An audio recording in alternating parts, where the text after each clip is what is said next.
بالله من الشيطان الرجيم وسارعوا إلى مغفرة من ربكم وجنة عرضها السماوات والأرض أعدت للمتقين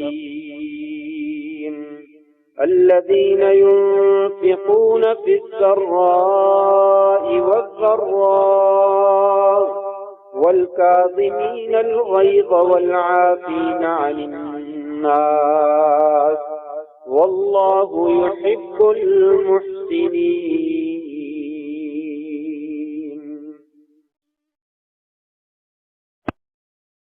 اور اپنے پروردگار کی مغفرت اور بخشش کی جانب جلدی کیجیے، اور اس جنت کی جانب جلدی کیجیے جس کی چوڑائی آسمان و زمین کے برابر ہے۔ وہ جنت جو متقین اور پرہیزگار لوگوں کے لیے تیار کی گئی ہے۔ متقین وہ لوگ ہیں جو تنگی میں اور خوشحالی میں دونوں حالتوں میں اللہ تبارک و تعالیٰ کے رستہ میں خرچ کرتے ہیں، اور غصے کو پی جانے والے ہیں اور لوگوں کو معاف کر دینے والے ہیں۔ اللہ تبارک و تعالیٰ نیکی کرنے والوں کو پسند فرماتے ہیں۔ محترم دوستو، بزرگوں، بھائیوں، نہایت عزت کے لائق ماؤں اور بہنوں،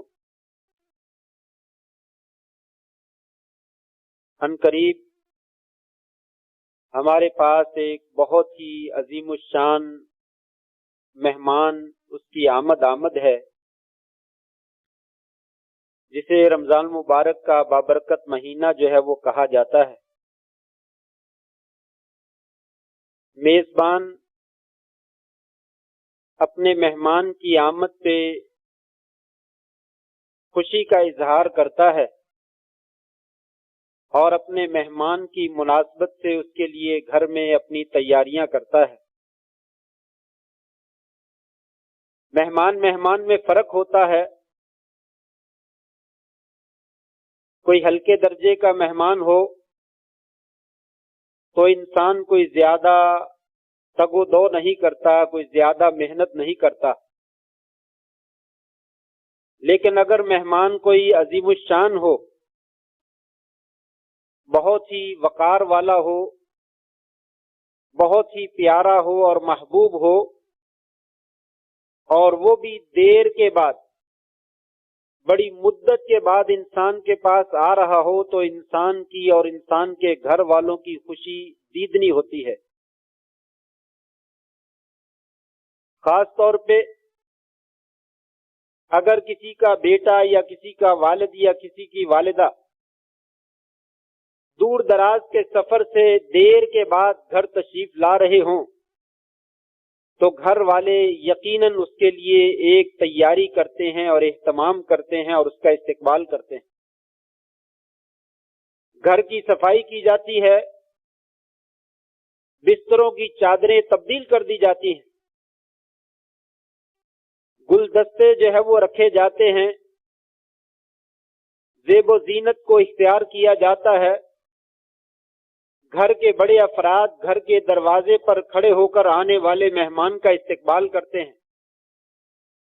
چھوٹے بچوں کو ہاتھوں میں گلاب کے پھول دے کر مہمان کی آمد پہ اس کے سروں پہ پھول نچھاور کرنے اور بچوں کی زبان سے طرح کے ترانے اور نغمے جو ہے وہ سننے کو جی چاہتا ہے کہ آج ہمارے مہمان کی آمد ہے، ذرا تھوڑی سی خوشی کا اظہار تو ہونا چاہیے۔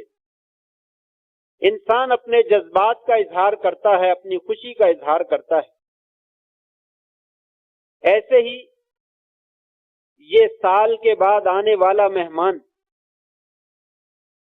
ہر مومن کو اس کی خوشی کے بارے میں بتلاتا ہے اور اس کی محبت کے بارے میں بتلاتا ہے کہ میں بھی ایک مہمان کی حیثیت سے تیرے پاس آ رہا ہوں، تیرا میرے ساتھ کتنا تعلق ہے۔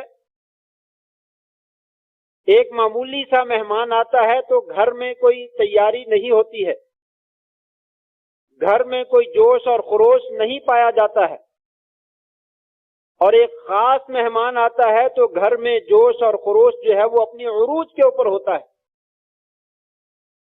اللہ تبارک و تعالیٰ بھی ہمارا امتحان لیتے ہیں۔ کیا مومن لوگوں نے، مسلمانوں نے رمضان المبارک کے بابرکت مہینے کو ایک عام مہمان سمجھا ہے یا کہ خاص مہمان سمجھا ہے؟ میری اور آپ کی تیاری یہ اللہ تبارک و تعالیٰ کے ساتھ محبت اور رمضان المبارک کے مہینے کے ساتھ محبت جو ہے اس کا ثبوت فراہم کرتی ہے۔ اگر تو واقعی ہماری تیاری عروج پر ہے تو یقیناً مہمان بھی خوش ہے، اور مہمان کو بھیجنے والی ذات جو ہے وہ بھی خوش ہے کہ واقعی میرا بندہ جو ہے وہ میرے مہمان سے محبت کرنے والا ہے۔ اور اگر تیاری جوش و خروش تو بہت دور کی بات ہے، یہ تو رمضان پہلے بھی آتا رہا ہے اور اس سال بھی آئے گا اور آ کر گزر جائے گا۔ اگر ایسے ہی اس کا استقبال کیا جا رہا ہے تو پھر آدمی کو اپنے ایمان کے بارے میں تھوڑا سا جو ہے وہ غور و فکر کرنا چاہیے اور نظر ثانی کرنی چاہیے کہ اس کا اللہ کے ساتھ اور اس کے مہمان کے ساتھ کوئی زیادہ لگاؤ نہیں ہے، کوئی زیادہ پیار اور محبت نہیں ہے، کوئی زیادہ شوق اور رغبت نہیں ہے۔ انسان کے شوق سے پتہ چلتا ہے کہ انسان کسی چیز سے کتنا پیار کرتا ہے، کتنی محبت کرتا ہے۔ بعد میں انسان بڑے بہانے بناتا ہے، میں کرنا چاہتا تھا، بس وہ ایسے ہو گیا، بس ایسے ہو گیا، بس ایسے ہو گیا۔ فرمایا اگر واقعتاً محبت ہو تو پھر انسان کو بہانے بنانے کی ضرورت نہیں ہوتی ہے۔ منافقین نبی کریم صلی اللہ علیہ وسلم کے زمانہ میں کئی جنگیں ہوئی، جنگوں میں جانے سے وہ کنی کتراتے تھے، کوشش کرتے تھے کہ ہمیں جنگ میں نہ جانا پڑے۔ وہاں جانے سے تو جان جاتی ہے، پیچھے سے کاروبار بھی خراب کرنا پڑتا ہے، گھر بار بھی چھوڑنا پڑتا ہے، تو جس کا ایمان پختہ نہیں ہوتا وہ نیکی کے کاموں میں دنیا کو قربان کر کے تیار نہیں ہوتا ہے۔ جب آپ جنگ سے واپس آ جاتے تو وہ بڑے بہانے تلاش کرتے، میں بیمار تھا، سواری نہیں تھی، گھر میں بیوی بیمار تھی، فلاں کام کرنے والا تھا، ایسا تھا ایسا تھا، میں ضرور جانا چاہتا تھا۔ لیکن حقیقت یہ ہے بل الانسان علی نفسہ بصیرہ ولو القی معاذیرہ، انسان کو اپنے گھر کا خود پتہ ہے، وہ جتنے مرضی بہانے تلاش کر پیش کر دے اسے خود معلوم ہوتا ہے یہ سارے کھوکھلے بہانے ہی ہیں، حقیقت میں خود ہی جانا نہیں چاہتا تھا، میں شرکت ہی نہیں کرنا چاہتا تھا، میری دلچسپی نہیں ہے، میں تو اس کے مخالف کی زبان سے کوئی باتیں سننے سے بچنا چاہتا ہوں جس کی وجہ سے میں بہانے تلاش کر رہا ہوں۔ اور قرآن مجید میں اللہ تبارک و تعالی نے منافقین کے بارے میں ذکر کیا وَلَكِنْ كَرِهَ اللَّهُمْ بِعَاثَهُمْ فَثَبَّتَهُمْ، فرمایا اللہ تبارک و تعالی نے ایسے منافقوں کے نکلنے کو پسند ہی نہیں فرمایا، ان کو بیٹھنے پہ ہی مجبور کر دیا، وہ بیٹھے ہی رہ گئے۔ وَقِيلَ اقْعُدُوا مَعَ الْقَاعِدِينَ، اور انہیں کہہ دیا گیا جہاں پہ مریض بیٹھے ہیں تم بھی بیٹھ جاؤ، جہاں پہ بیمار بیٹھے ہیں وہاں پہ تم بھی بیٹھ جاؤ، تمہارا شمار جو ہے وہ مریضوں اور بیماروں میں ہوتا ہے۔ اگر ان کا ارادہ ہوتا تو وہ اس کے لیے تیاری کرتے، لَعَدُّوا لَهُ عِدَّةً، اگر ان کے نکلنے کا ارادہ ہوتا، جہاد کے لیے جانے کا ارادہ ہوتا تو وہ کیا کرتے؟ لَعَدُّوا لَهُ عِدَّةً، اس جہاد کے لیے وہ تیاری کرتے، اپنی سواری کو تیار کرتے، اس کو چارہ ڈالتے، اپنا اسلحہ تیار کرتے، اپنا لباس تیار کرتے، اپنے کام کاج کو سمیٹتے، تب پتا چلتا کہ وہ واقعی نکلنا چاہتے ہیں۔ لیکن جب تیاری ہی نہیں ہے تو پھر تو بعد میں ظاہر بات ہے اس نے بہانے ہی پیش کرنے۔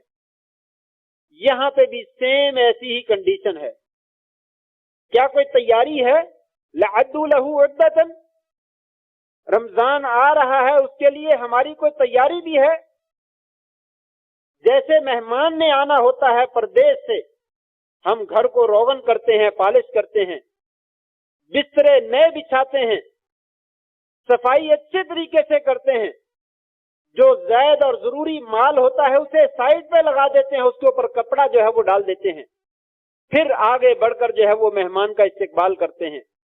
کیا رمضان کے لیے بھی ایسی کوئی رغبت ہمارے پاس جو ہے وہ موجود ہے؟ کوئی جوش اور خروش اور جذبہ جو ہے وہ موجود ہے؟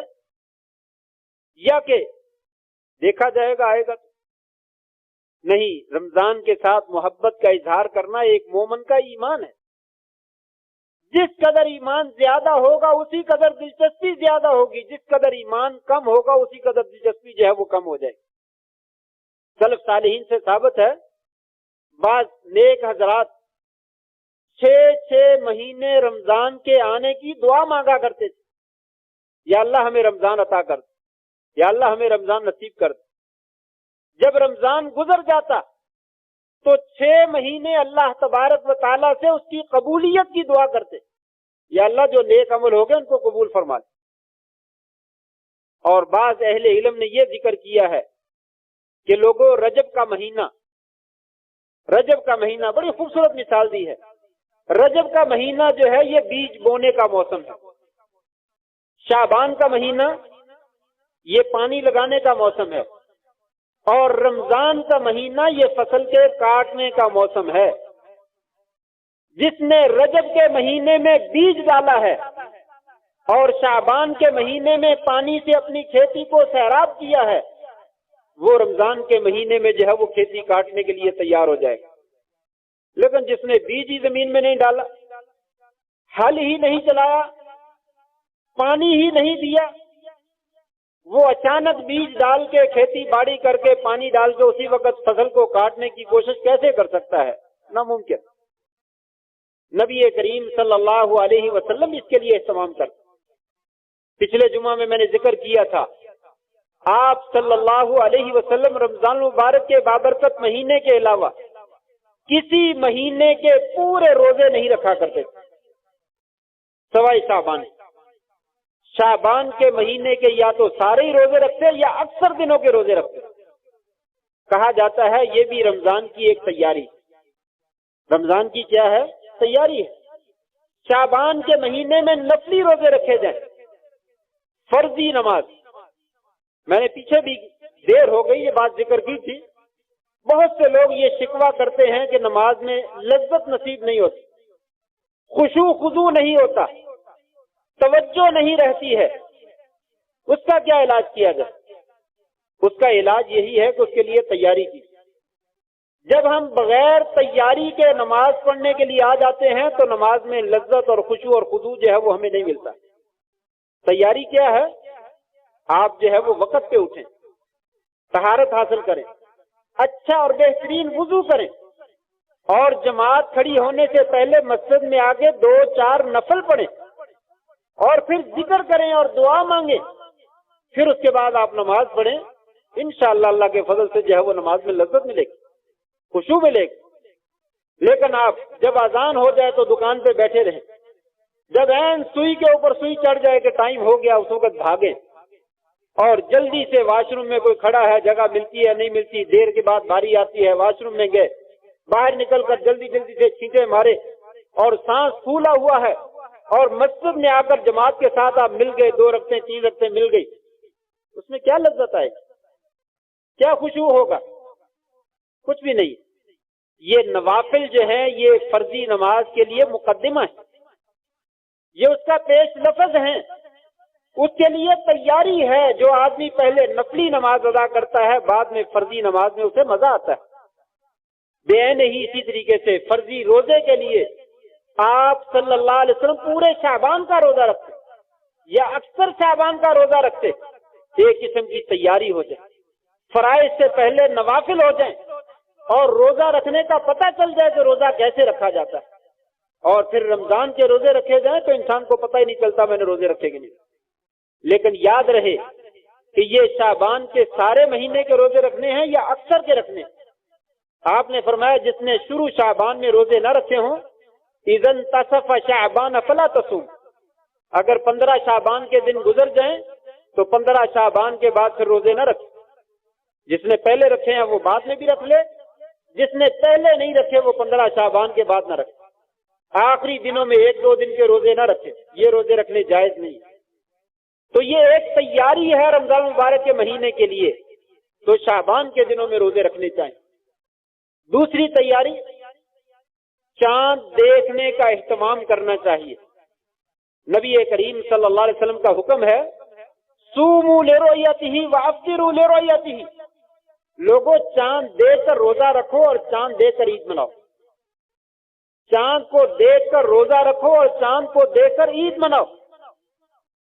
نہیں جب نظر آ جائے گا خود ہی آ جائے گا۔ رمضان کے چاند کے لیے کوئی اہتمام نہیں، اور عید کے چاند کے لیے سبھی جو ہے وہ اوپر والی منزلوں پہ چڑھ کر جو ہے وہ چاند دیکھنے کی کوشش کرتے۔ عید کی بڑی خوشی ہے، رمضان کی کتنی خوشی ہے؟ یہ میرے اور آپ کے امتحان، ایمان کا امتحان۔ کیا رمضان کی بھی ہمیں خوشی ہے؟ چاند دیکھنے کا بھی اہتمام ہے؟ نہیں، اعلان ہو ہی جائے گا، رکھ لیں گے۔ فرمایا نہیں، صوموا لرؤیتہ وافطروا لرؤیتہ، اور نیا چاند دیکھ کر دعا پڑھو، اللہم احلہ علینا بالامن والایمان والسلامت والاسلام ربی وربک اللہ۔ یا اللہ اس چاند کو ہمارے اوپر طلوع فرما، ایمان کے ساتھ، امن کے ساتھ، اسلام کے ساتھ، سلامتی کے ساتھ۔ یا اللہ تو میرا بھی رب ہے، اس چاند کا بھی رب، میرا بھی رب ہے، اس چاند کا بھی رب ہے۔ یا اللہ چاند کو بھی تو نے پیدا کیا، چاند کی پرستش نہیں کی جاتی، چاند کو پیدا کرنے والے کی عبادت کی جاتی ہے۔ چاند دیکھ کر اپنے ایمان کو تازہ کیجئے کہ اس ساری کائنات کا رب اور خالق اور مالک جو ہے وہ میرا اللہ ہے، اس کے علاوہ کوئی معبود نہیں، کوئی رب نہیں۔ یا اللہ تو میرا بھی رب ہے اور اس ساری کائنات کا بھی تو رب ہے، بڑی سے بڑی مخلوق چاند اور سورج ہے، ان کا بھی تو ہی رب ہے۔ اسی وجہ سے یا اللہ تیری عبادت کرتے ہوئے میں چاند دیکھنے آیا ہوں، اور تیری عبادت کے لیے روزہ رکھنے کا اہتمام کروں۔ تو چاند دیکھنے کا جو ہے وہ اہتمام کیجئے، اس سے آپ کے شوق کا پتہ چلتا ہے۔ اگر بادل ہوں چلو پھر تو ایک علیحدہ بات ہے، ادھر کی بات، لیکن اگر آسمان صاف ہے تو اسپیشل چاند دیکھنے کا اہتمام کرنا چاہیے، اور اس کے اوپر دعا پڑھنی چاہیے، اس کا اجر بھی ملتا ہے، ایمان بھی تازہ ہوتا ہے اور ایمان پختہ بھی ہوتا ہے، اور اس کے اوپر اجر بھی ملتا ہے۔ تیسرے نمبر پر جو تیاری اور استقبال کے لیے ضروری چیز ہے وہ ہے اپنے جسم کو آلائشوں سے پاک کیجیے، اپنے جسم کو گناہوں سے پاک اور صاف کیجیے۔ اگر جسم گناہوں سے بھرا پڑا ہے، نیکیاں وہاں پہ داخل نہیں ہو سکتی۔ چادر مہمان آیا ہے، نیچے بچوں نے پیشاب کر رکھا ہے چادر کے اوپر، اس سے اسمیل آ رہی ہے، اس کو چارپائی پہ بچھا رہنے دو اور اوپر نئی چادر بچھا دو، کیا فائدہ ہوگا؟ اسمیل اسی طریقے سے آتی رہے گی، اوپر سے بڑی ٹیپ ٹاپ نظر آ جائے گی لیکن اسمیل اسی طریقے سے برقرار رہے گی۔ جب تک اس چادر کو اٹھا نہیں دیں گے، اسے دھو نہیں ڈالیں گے، اسے سائڈ پہ نہیں ڈال دیں گے، تب تک جو ہے وہ نئی چادر بچھانے کا کوئی فائدہ نہیں ہوگا۔ اپنے گناہ ان کو صاف کیجیے، ان کو دھوئیے۔ دودھ دینے والا آدمی دودھ دینے کے لیے آتا ہے اور برتن جو ہے وہ صاف نہیں ہے، اس میں 1 من دودھ ڈال دیجئے، وہ تھوڑا سا برتن جو ہے وہ خراب ہونے کی وجہ سے آپ کا 1 من سارے کا سارا دودھ خراب ہو جائے۔ صرف 1 کلو خراب نہیں ہوگا، 2 کلو نہیں خراب ہو، سارا ہی خراب ہو جائے۔ اس برتن کو صاف کرنا انتہائی ضروری ہے۔ آپ خالص سے خالص دودھ لے کر آ جائیے، وہ سارے کا سارا خراب ہو جائے۔ اگر برتن صاف نہیں ہے تو دودھ جو ہے وہ باقی نہیں رہ سکے۔ رمضان کے مہینے کی برکتیں، رحمتیں، نوازشیں اور اللہ تعالیٰ کی عطایا یہ تبھی فائدہ دیں گی کہ برتن جو ہے اس کو قبول کرنے والا، برتن جو ہے وہ صاف ستھرا، اپنے آپ کو گناہوں سے پاک اور صاف کیجیے، توبہ کیجیے۔ یا اللہ گناہ ہو گئے، رمضان آنے والا ہے، اس کی برکتوں سے تبھی میں فیض یاب ہو سکتا ہوں اگر میرا جسم پاک اور صاف ہے۔ اگر جسم پاک اور صاف نہیں ہے تو رمضان کی برکتیں انسان کو فائدہ نہیں دیتی۔ نماز چھوڑی ہے تو اس سے توبہ کیجیے، جھوٹ بولتا ہے تو اس سے توبہ کیجیے، امانتوں میں خیانت کی ہے تو اس سے توبہ کیجیے اور امانتیں لوگوں کو پہنچائیے، زیادتی کر رکھی ہے تو اس سے توبہ کیجیے، لوگوں سے معافی مانگیے، اور جتنے بھی گناہ انسان نے کر رکھے ہیں ان کو پاک، ان سے جو ہے وہ اپنے جسم کو پاک اور صاف کیجیے۔ بالخصوص دل کی صفائی کیجیے، اس کے اندر سے نفرت، بغض، حسد، کینہ، اس طرح کی علائشیں اور بیماریاں جو ہیں ان کو صاف کیجیے۔ آپ صلی اللہ علیہ وسلم نے فرمایا تھا، لوگو الا ان فی الجسد مضغہ، جسم میں ایک ٹکڑا ہے، ایک لوتھڑا ہے، لو صلحت صلح الجسد کلہ، اگر وہ لوتھڑا پاک اور صاف ہو جائے تو سارا جسم جو ہے وہ پاک ہو جاتا، ولو فسدت فسد الجسد کلہ، اگر وہ ایک ٹکڑا جو ہے وہ خراب ہو جاتا ہے تو سارے کا سارا جسم جو ہے وہ خراب ہو جاتا۔ اگر دل میں بغض ہے، حسد ہے، کینہ ہے، نفرت ہے، عداوت یا عداوت بھری ہوئی ہے، نفاق ہی نفاق بھرا ہوا ہے، رمضان مبارک کا مہینہ کوئی فائدہ نہیں دیتا۔ اسے پاک اور صاف کیجیے، صاف اور شفاف کیجیے، نظیف کیجیے۔ آپ جانتے ہیں نبی کریم صلی اللہ علیہ وسلم کے دل کو کہتے ہیں 2 مرتبہ پاک اور صاف کیا گیا، زمزم کے پانی سے دھویا گیا۔ بچپن کے وقت میں سقیفہ وہ بنے حلیمہ سعدیہ کے گاؤں میں، اور دوسری مرتبہ جب اسراء اور معراج ہونے لگا اس وقت بھی آپ کے دل کو سینے سے باہر نکالا گیا، سونے کے تھال میں رکھا گیا اور زمزم کے پانی سے اس کو دھویا گیا، یہ سبق دینے کے لیے کہ آپ اللہ تبارک و تعالیٰ سے ملاقات کے لیے جا رہے ہیں۔ وہاں پہ جانے کے لیے صفائی اور ستھرائی کی انتہائی اہمیت ہے۔ جس قدر بھی انسان اپنے دل کو پاک اور صاف کر سکتا ہے کر لے، پھر اللہ سے ملاقات ہوتی ہے۔ جبریل علیہ السلام نے آپ کے دل کو زمزم کے پانی سے دھویا، ایمان اور حکمت سے اس کو بھرا، پھر اس کا آپریشن کر کے سینے میں فٹ کیا اور فٹ کر کے آپ کو اسراء اور معراج کروایا۔ یہ سبق دیا کہ اللہ تبارک و تعالیٰ کے ہاں جو غیر پاک باز لوگ ہیں، جو پاکیزہ نہیں ہے، صاف ستھرے نہیں ہیں، اللہ تعالیٰ کے ہاں ان کا تقرب نہیں ہو سکتا۔ جو انتہائی نظافت کا اہتمام کرتے ہیں وہی اللہ کے قریب جا سکتے ہیں۔ کیا خیال ہے رمضان مبارک کی برکتوں سے ایسے ہی فائدہ اٹھا لیا جائے؟ نہیں، ایسا نہیں ہوتا۔ اگر رمضان کی برکتوں سے فائدہ لینا ہے، اپنے دل کو پاک اور صاف کیجیے اللہ کی رضا کے لیے، اور اللہ کی رحمت سے مایوس نہ ہوئیے۔ زندگی میں جتنے بھی بڑے سے بڑے گناہ ہوئے ہیں، لا تقنطوا من رحمت اللہ، قل یا عبادی الذین اسرفوا علی انفسہم لا تقنطوا من رحمت اللہ، اے بندو جنہوں نے اپنے جانوں پہ ظلم کر رکھا ہے، زیادتی کر رکھی ہے، اللہ کی رحمت سے مایوس نہ ہو، اللہ سے گناہوں کی معافی مانگیے، وہ بڑا غفور الرحیم ہے اور وہ سارے کے سارے گناہوں کو معاف کر دینے والا۔ بس شرط یہ ہے کہ سچے دل سے معافی مانگے۔ تو دل کو اور جسم کو اور بدن کو اپنے گناہوں سے پاک اور صاف کیجیے، تاکہ رمضان کی برکتوں کا فیض براہ راست انسان کے جسم پر اور دل پر جو ہے وہ ہو سکے۔ یہ انتہائی روحانی چیزیں ہیں، یہ روحانیت گندی جگہوں پہ حاصل نہیں ہوتی ہے، پاکیزہ جگہ پہ جو ہے وہ حاصل ہوتی ہے، صاف اور شفاف جگہ پہ حاصل ہوتی ہے۔ اپنے گھر کو صاف کیجیے، اپنے بدن کو صاف کیجیے، اپنی روح کو جو ہے وہ صاف کیجیے، پھر اس کے بعد جو ہے وہ رمضان کا جو ہے وہ استقبال کیجیے۔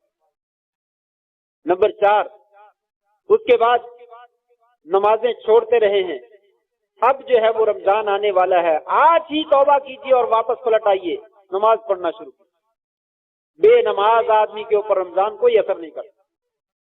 بے نماز آدمی بین العبد و بین الکفر والشرک ترک الصلاۃ، لوگوں انسان اور مسلمان اور کافر، مشرک اور مسلمان کے درمیان فرق کرنے والی چیز جو ہے وہ نماز ہے۔ اگر وہ بے نماز ہے اور کافروں اور مشرکوں کے ساتھ طرز عمل اختیار کر رکھا ہے، رمضان کی برکتوں کا فیضان اس کے اوپر کیسے ہو سکتا ہے؟ اگر برکتیں حاصل کرنی ہے تو نماز کا اہتمام کیجیے، اس کے آنے سے پہلے نماز پڑھیے۔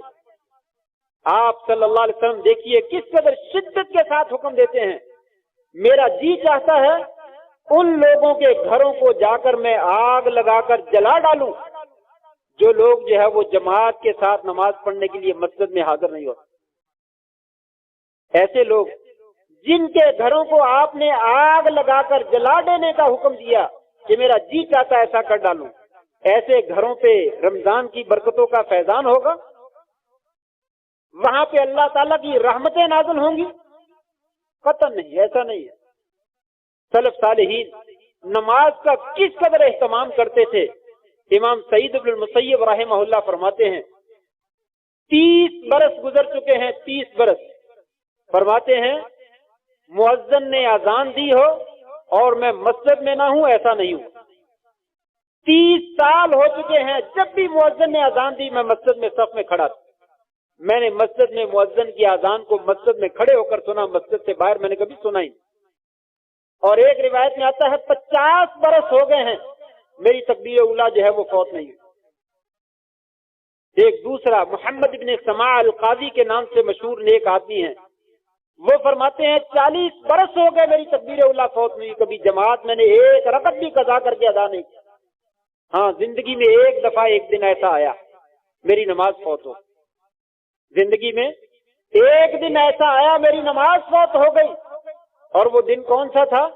جس دن میری والدہ کا انتقال ہوا. میری والدہ کا انتقال ہوا، اس کی تجہیز و تکفین میں مشغول ہونے کی وجہ سے میری ایک نماز فوت ہو. وگرنہ 40 برس ہو چکے ہیں میری نماز جو ہے وہ کبھی فوت نہیں.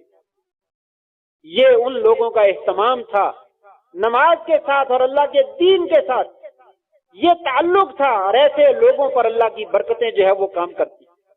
ان کو جو ہے وہ رمضان کے آنے کا جو ہے وہ شوق رہتا ہے.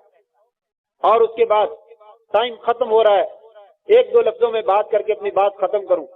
رمضان کے استقبال کے لیے تیاری کی. وہ تیاری کیا ہے؟ اپنے وقت کو ترتیب دیجیے کہ میں نے صبح بھی سوئے رہنا ہے اور رات کو پھر سوئے رہنا ہے، اور جو جاگنے کا ٹائم مل جائے اس میں کوئی ڈرامہ دیکھ لینا ہے. تاریخی ڈرامے بڑے مزیدار ہوتے ہیں، بڑا دین اس سے جو ہے وہ تازہ ہوتا ہے، ایمان بڑا تازہ ہوتا ہے. اور پھر لیلۃ القدر کی اور قدر والی جو راتیں آ جائیں گی اس میں خوب شاپنگ کرنی ہے.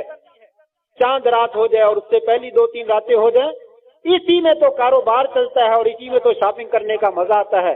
یہ خوب ترتیب دینی. ایسے لوگوں پر یقیناً اللہ تعالیٰ کی رحمتوں کا نزول نہیں ہوتا ہے. یہ جو شاپنگ کرنی ہے اس کو رمضان سے پہلے کر لیجئے، اور رمضان کے مہینے میں وقت طے کیجئے. میں نے اتنا وقت سونا ہے، اتنا وقت قرآن مجید پڑھنا ہے، اتنا وقت میں نے نوافل کو دینا ہے. اور پہلی زندگی میں اتنا وقت جو ہے وہ کاروبار کے لیے دیا کرتا تھا، اب میں اس میں سے تھوڑا سا وقت کم کر لیتا ہوں. کاروبار کے لیے وقت تھوڑا سا کم کر دیتا ہوں اور عبادت کے لیے تھوڑا سا زیادہ کر لیتا ہوں. کاروبار سارے کا سارا یہی رہ جانا ہے. لاکھ کما لیے، کروڑ کما لیا، ارب کما لیا، سارے کا سارا یہی رہ جانا ہے. یہ رمضان میں کی ہوئی عبادت انسان کے ساتھ قبر میں بھی جانی اور میدان معاشر میں بھی جانی. اور جب تک انسان جنت یا جہنم میں نہیں چلا جاتا، اللہ معاف فرمائے، اس وقت تک اگر نیک عمل موجود ہیں تو وہ ساتھ رہیں گے اور انسان کو جنت میں پہنچا کر دم لیں گے. یہ کاروبار یہیں پہ رہتا ہے. ساری زندگی کاروبار ہی کرنا ہے، ساری زندگی شاپنگ ہی کرنی ہے. اس کے لیے اگر ضروری سامان ہے تو یہ دن موجود ہے. ان دنوں میں خریداری کر لیجیے. قدر والی راتوں میں بازاروں کا رخ نہ کیجیے. احب البلاد الی اللہ مساجدها وابغض البلاد الی اللہ اسواقها. لوگوں، اللہ تعالیٰ کے ہاں سب سے پسندیدہ اور محبوب جگہیں کون سی ہیں؟ مسجدیں. قدر والی رات مسجدوں میں گزاری، عبادت کر کے گزاریے، گھر میں گزاریے، قرآن پڑھ کے گزاریے، نوافل اور دعا کر کے گزاریے. اور سب سے شر والی جگہ اور ناپسندیدہ جگہ بازار میں. پاک راتوں کو بازاروں میں نہ گزاریے، فضول کاموں میں نہ گزاریے. جو ضروری کام ہے اسے نپیٹ لیجیے اور مختصر وقت میں کر لیجیے، اور اس کے بعد باقی وقت جو ہے وہ عبادت کے لیے صرف. یہ تیاری جو ہے وہ اصل استقبال ہے.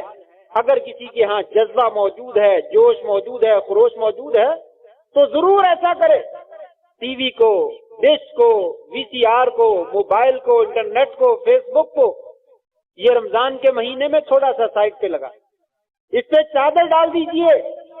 مہمان کو یہ چیزیں پسند نہیں ہیں، آپ کو ضرور پسند ہوں گی، مجھے ضرور پسند ہوں گی، لیکن جو آنے والا مہمان ہے اسے پسند نہیں ہے.